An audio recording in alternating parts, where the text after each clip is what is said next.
Hello, everyone. Cherise Catrill here. And before we sing this song for you guys, I just want to share a little bit about it and the heart of the song. This song is entitled Tunay na Kayamanan Ko. And actually, the time that I wrote this song was during the times that my husband and I uh, didn't have much, just enough. My husband used to be a sales engineer, and I used to be in the showbiz industry. And I guess you can say okay na rin yung kinikita namin before.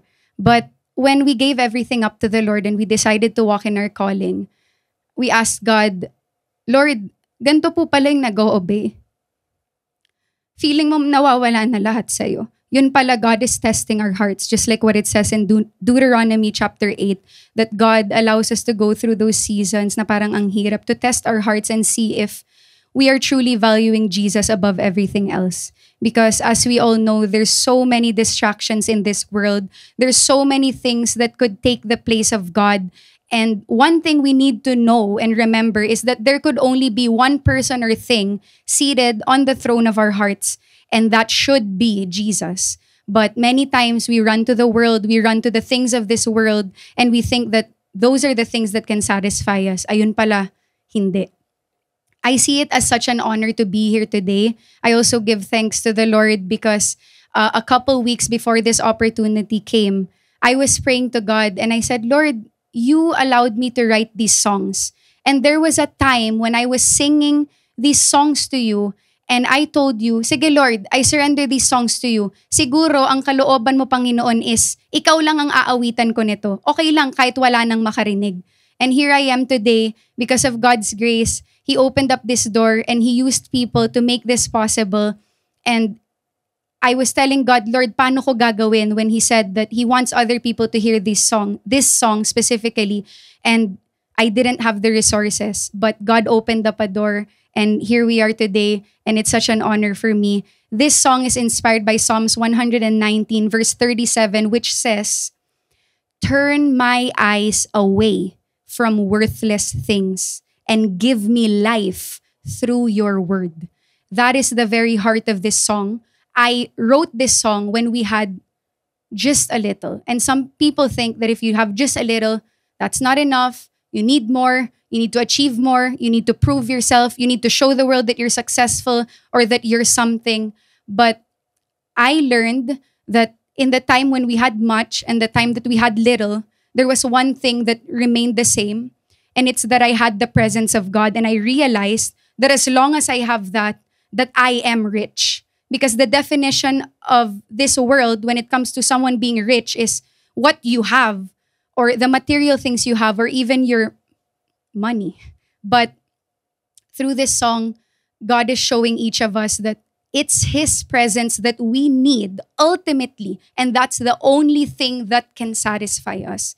I pray that this song would bless your hearts and we give all glory to God. I also thank God for Junji Marcelo who helped me to write this song.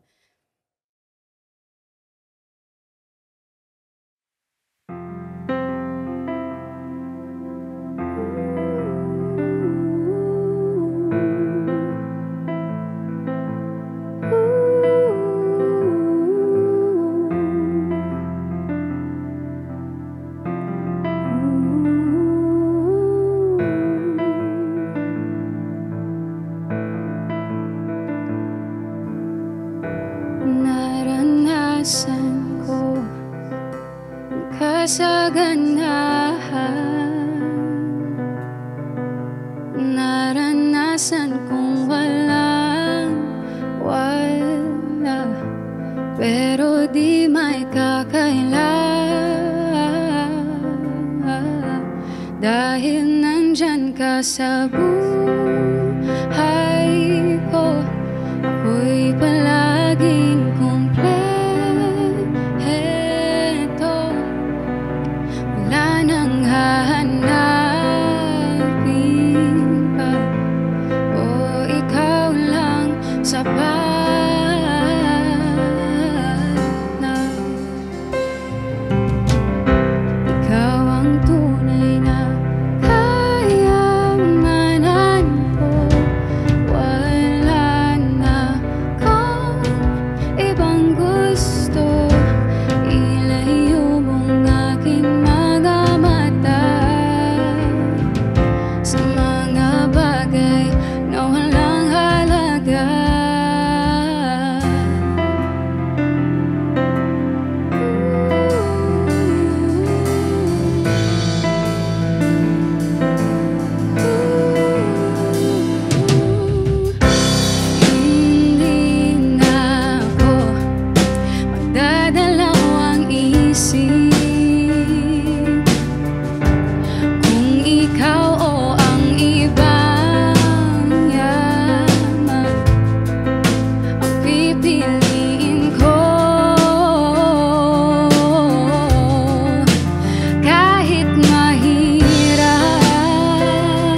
sa ginto o pilak pa. Ang kayamanan na aking taglay ay dalisay, walang kapantay. Ang presensya mo ay mas mahalaga kaysa sa ginto o pilak pa.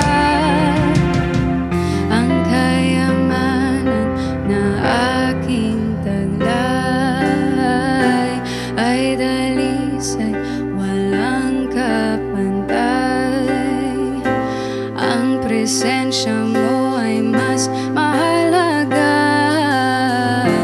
kaysa sa ginto o